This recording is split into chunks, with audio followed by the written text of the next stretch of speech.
Good morning second year students. आज हम अपना फर्स्ट पेपर आरंभ करने जा रहे हैं।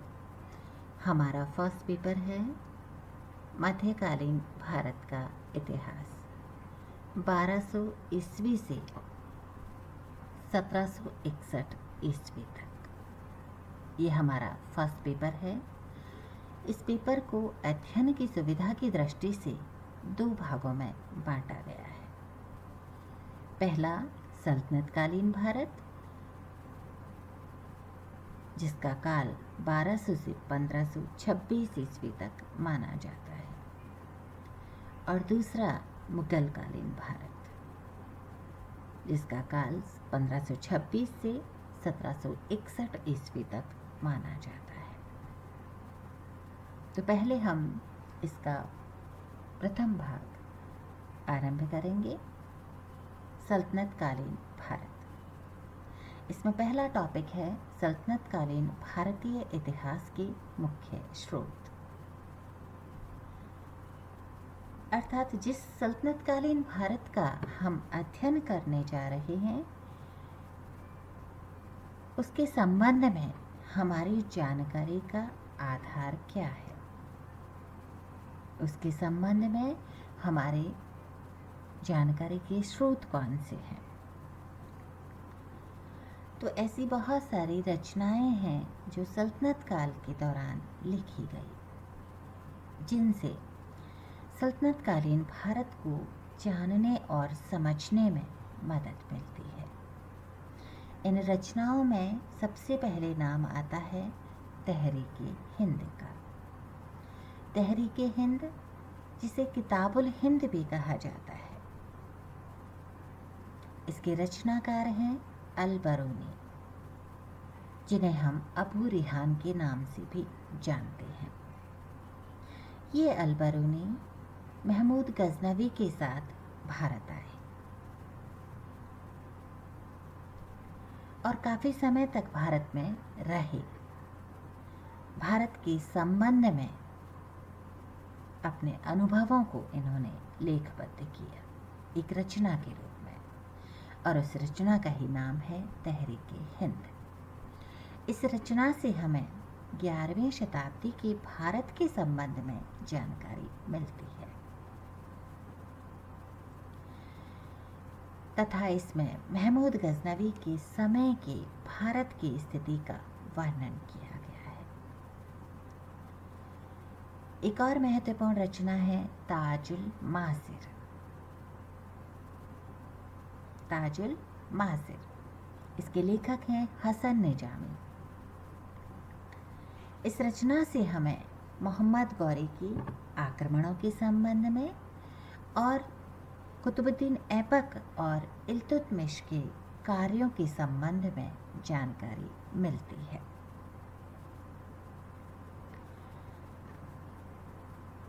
एक और महत्वपूर्ण रचना है तबकाते नासिरी।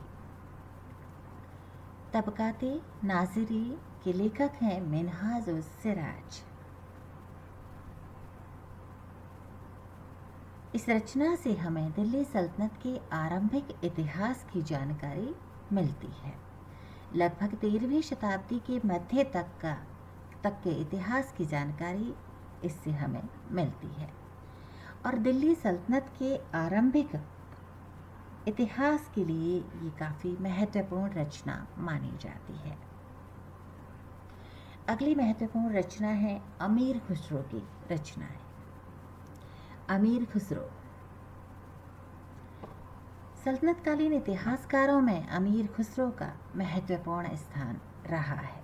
इन्होंने बहुत सारी रचनाएं लिखी हैं। उनमें सबसे पहले है किरान उस सादिन। 1289 में ये रचना अमीर खुसरो ने लिखी, और इस रचना में बलबन के परवर्ती काल की राजनीतिक, सामाजिक और सांस्कृतिक स्थिति की जानकारी मिलती है। इस रचना से बलबन के परवर्ती काल की जानकारी मिलती है। एक और महत्वपूर्ण रचना है अमीर खुसरो की आशिका। आशिका, जिसमें गुजरात के शासक करण की पुत्री देवल रानी और अलाउद्दीन खिलजी के पुत्र खिज़र खां के प्रेम संबंध का रोचक वर्णन किया गया है। एक और महत्वपूर्ण रचना है नूर सिपेहर। नूर सिपेहर 1318 में इसे अमीर खुसरो ने लिखा। ये 9 भागों में विभाजित है और इससे हमें भारत की भौगोलिक स्थिति, भाषाओं आदि की जानकारी मिलती है। एक और महत्वपूर्ण रचना अमीर खुसरो की रही है खज़ाइनुल फुतूह।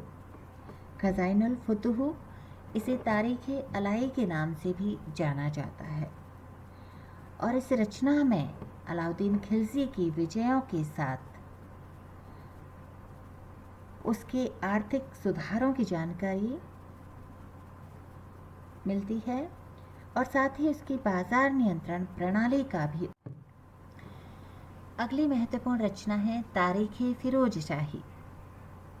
इस रचना के लेखक हैं जियाउद्दीन बर्नी। जियाउद्दीन बर्नी एक महत्वपूर्ण सल्तनतकालीन इतिहासकार रहे हैं और सल्तनतकालीन शासकों के संबंध में इन्होंने बहुत कुछ लिखा है। आमतौर पर इन्हें हिंदू विरोधी माना जाता है। इनकी एक अन्य रचना है फतवाए जहांदारी, जिसमें अलाउद्दीन खिलजी के आर्थिक नियमों का वर्णन किया गया है।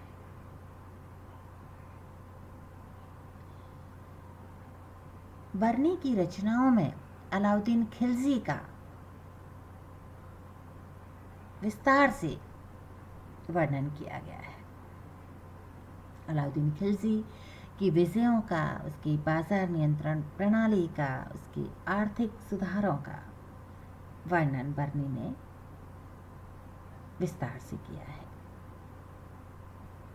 अगली महत्वपूर्ण रचना है रेहला, जिसके लेखक हैं इब्न बतूता।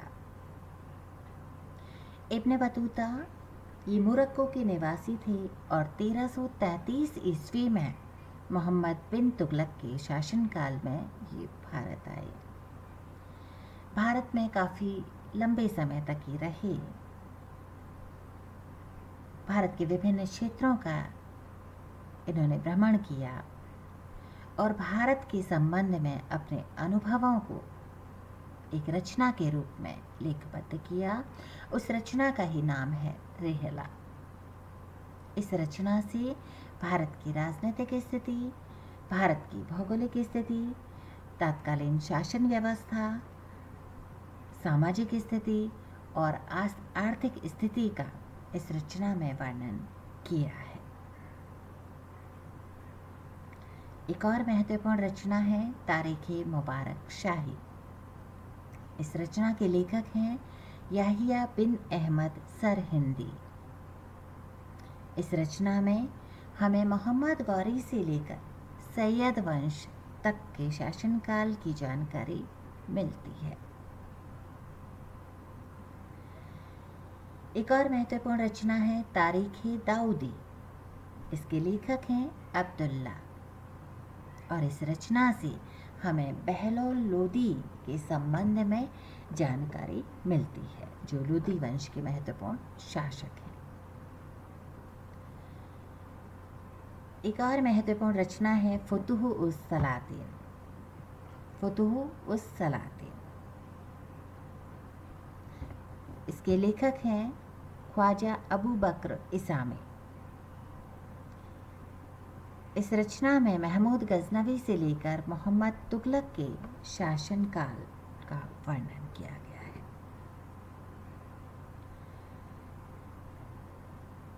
महमूद गजनवी से लेकर मोहम्मद तुगलक तक के शासनकाल का इसमें वर्णन किया गया है।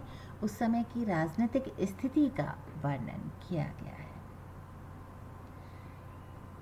तो ये महत्वपूर्ण रचनाएं हैं जो हमें सल्तनतकालीन भारतीय इतिहास को समझने में उस समय की राजनीतिक स्थिति, उस समय की सामाजिक स्थिति, उस समय की आर्थिक स्थिति और धार्मिक स्थिति को समझने में हमारी मदद करती है।